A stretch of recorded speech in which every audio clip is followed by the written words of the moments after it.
Right, I'm joined now by my clashes Director of Climate Media Coalition, Donnachadh McCarthy, and also former Reform UK Deputy Leader Ben Habib. Right, so I'm going to start with you, Ben Habib. Good to see you again. Good to see you.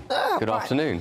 What do you make of a lot of this trans stuff that is going down, and in particular the FTSE 100 looking to actually label the top 25 women, but include men in that? So the FCA, the Financial Conduct Authority's promotion of trans ideology, is alongside the promotion of lots of minority rights, and it's embedded in our regulatory and legal framework now through the environmental, social and governance obligations that companies, institutions, education establishment, the armed forces, our police forces, every single entity in this country is required to promote this sort of ideology through diversity, equality and inclusion, which is the social aspect of environmental social governance, which, as I say, is part of our regulatory framework. So this is not some kind of social fad that's just grown up over the last few years.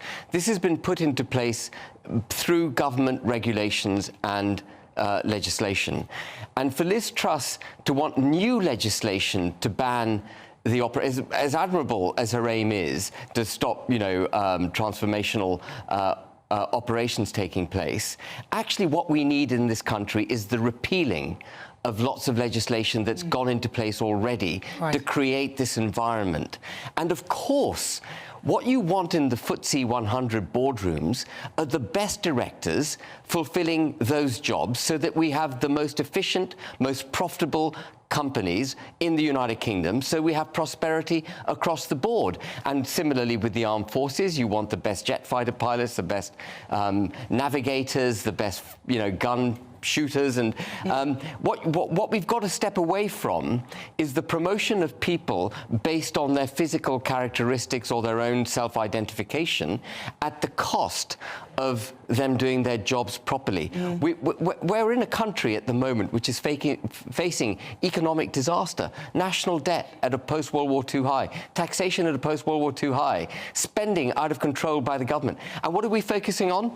This kind of nonsense. Because we haven't got time for this, have we? We haven't. Need to be focusing on the best and the most brilliant minds. That's what we should be doing. The things that we need. But the fact that but what do you think of the fact that they're almost trying to mask the fact that somebody is not a man and to put them in a list of the top 25 to achieve a goal? I know. I mean, it's daft as brushes, isn't it? It's the undermining of common sense in society.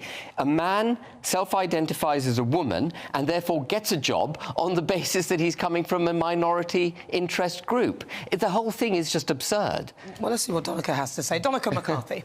Yeah, I wouldn't say the whole thing is absurd. I think we have to remember where this came from. I was just chatting to Ben before we came on. I grew up in Ireland in the 60s and 70s. I was a gay person. Happy St Patrick's Day. Thank you. You too. Loch Fothergill.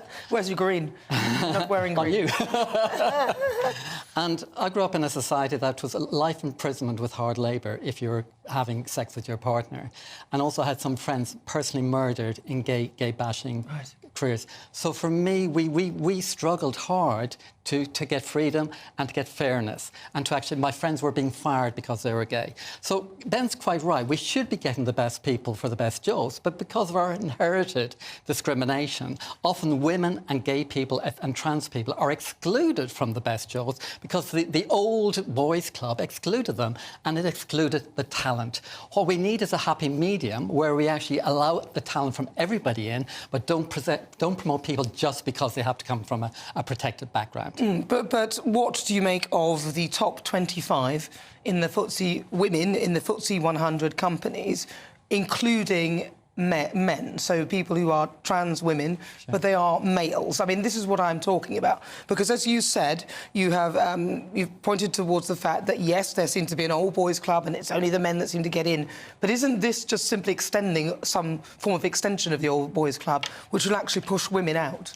I certainly wouldn't want to see the definition excluding women from the percentage. I think that would be a disaster. Why not have three groups of people that we're looking at? Is there any trans people in leadership roles? Are there women in leadership roles? Are there men? But the other point I do agree with Ben on is that the amount of media bandwidth occupied by this tiny issue affecting a tiny group of people when there are huge issues in the world. I think Ben you're talks wrong. about economy, I talk about climate. This week, scientists said we've had every month for the last year, we've had the hottest temperature ever. The oceans are beginning to get so hot. Don't start us on this, Donnachadh, because therefore, the issues that we should be concentrating are the big ones. Like Penn talks about economy, I talk about the environment. And I think this trans issue is tiny. I mean, it is tiny. Can I just say, I don't think it's tiny. Yeah. I think it's interesting that two men would be saying that. I mean, no, hold on. I'm not I saying... think it's interesting that you think it's tiny, but actually it isn't, because we are women. I think actually, as 51% of the world, I think, are women, and that affects all of us. Around 1% are trans. OK, no, hold on. Yeah. But I'm talking about biological reality, not one that you've decided you are. And that's fine. I'm not saying that that issue doesn't exist. But my point is this, that you called it a small issue, and it isn't. And for women, it's a big issue. Because if at the top of the top 25 companies, which are supposed to be finding women, you're allowed to include men, just like in any sport, that will then suddenly include men, that it pushes out women. Well, I said I actually agree with you on that point. I actually saying we should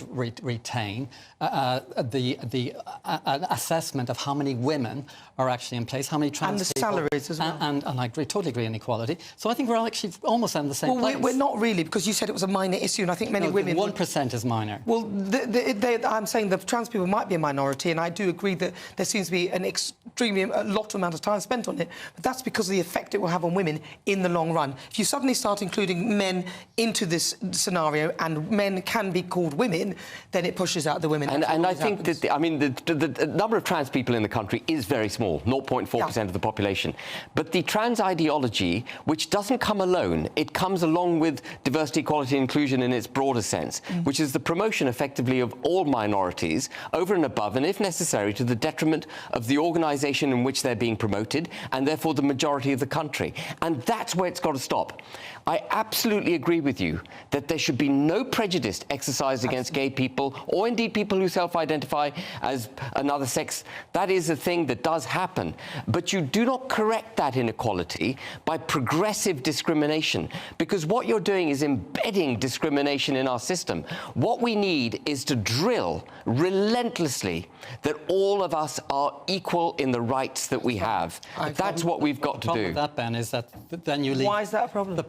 The problem is, if you don't actually look at how you move forward from centuries of discrimination against gay people, women and trans people... But there's no discrimination against gay people. Then what I don't think there's any discrimination against gay people in this country any longer. Look at him, look at the shock on his face. Well, I don't think so. Well, I will say to you, Ben, if I walk down the street holding hands with my partner, I'm scared for my life. Why? Really? No, it's lovely. Where is it? What street are you concerned about? Whereabout is this? Because it's like women. If you speak to women, a lot of women are scared. A lot of my women friends are scared to walk on the streets. I've had two friends... That's not the same. No, well, hang on. That's not the same. You're saying you're both men. You're arguing... No, you said you compared it to women. No, I'm in charge. I decide who finishes. Do you understand? That's progressive discrimination. The presenter gets the last word. You asked me why. And I said why is because when I was 20 years old, I had two friends of mine murdered.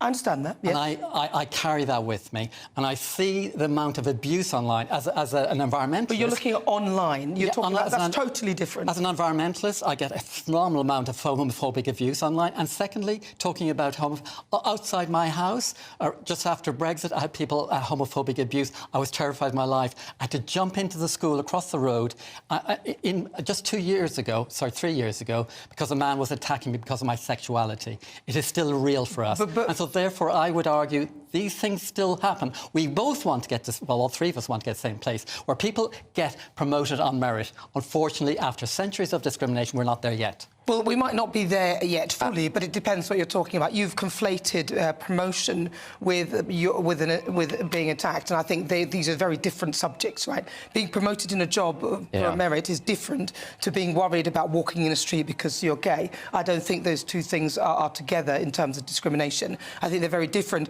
And actually, as a woman is actually the most vulnerable of the sexes. So to invite a man into a female-only space or to have a space that is designated as female and to enable men to be in that space, I think it's to the detriment of females. And you're so right, because this debate undermines our ability to move forward coherently. We're becoming incoherent as a society. You know, a man self-identifying as a woman enables a company to fulfill its, in my view, wrong target towards having more women on the board. I mean, the whole thing is ridiculous. Where I think there is agreement. I've just got about 20 seconds. 20 seconds. We know where the agreement is on sport. Sport is an issue. I think we must have to retain fairness for women. I'll tell you what the agreement But we must remember the mental health of the young trans people watching okay, this but show. you've also got to remember that has a mental health effect on women as well. So you say both, that, let's try but to do no. But this affects the mental health of women. So we need to and deal women both. are the most vulnerable, not trans men, because